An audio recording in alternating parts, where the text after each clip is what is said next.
Hello and welcome to a gameplay for all seasons.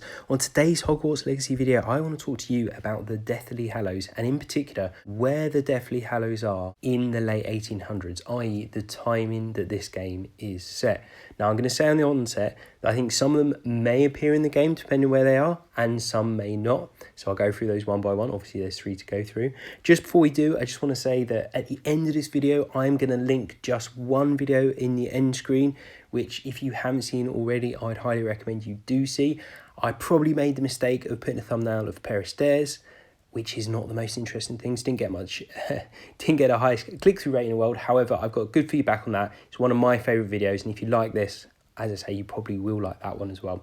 So let's get into this video then. And where should we start? Let's start with the Resurrection Stone. By the time of Harry Potter, the Resurrection Stone was within the ring Voldemort had made into a Horcrux. And actually, if you go back a long, long way, it has been in Tom Riddle's family for a very long time.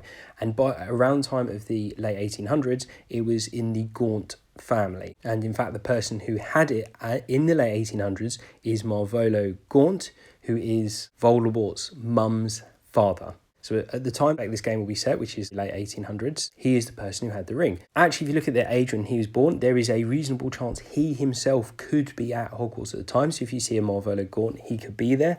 And actually, the Gaunt family and even Voldemort himself never realised that the ring itself was actually the Resurrection Stone, even when he made it into Horcrux.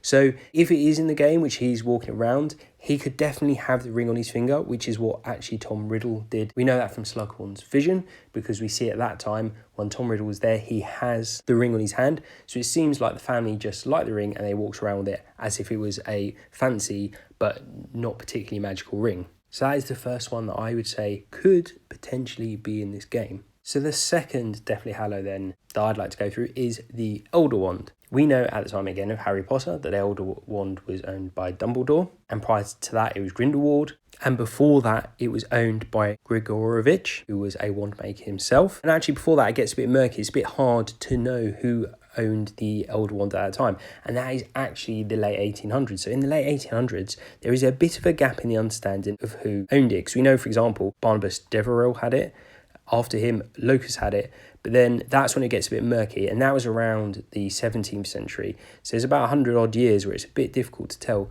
who actually had the Elder Wand, which I suppose gives a bit of creative freedom. I always gone about creative freedom, but it does give a bit of creative freedom to developers here, because if we don't know where the wand is, then potentially it could turn up in this game. So the third of the Deathly Hallows then is the Cloak of Invisibility, and this of course is the one that Harry Potter had, that was obviously prior to that James Potter's. Similar to the ring, which was always in Voldemort's family, the Cloak of Invisibility had just been passed down generations of actually Perivals. Obviously, it was the 3 Perivale brothers who the story of the Deathly Hallows is about. Name actually become extinct in their line because of that there wasn't male heirs. However, through the female line, there was various other ones, and one of those is Potter.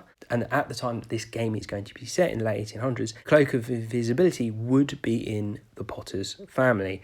So again, there's a good opportunity here that you could have a Potter in the game. It's a magical name. There was Potters around at the time of the late 1800s, and if there is a Potter in the class somewhere, then he or she could have the Cloak of Invisibility, which I think will be interesting on 2 accounts. One, because you would have the Cloak of Invisibility, but also I think it would be quite fun to have a Potter there, given we know what's happened with Harry Potter. I hope you enjoyed this. The video I mentioned right at the beginning of this film is on the screen. I highly recommend you click it, and I'll see you on the next video.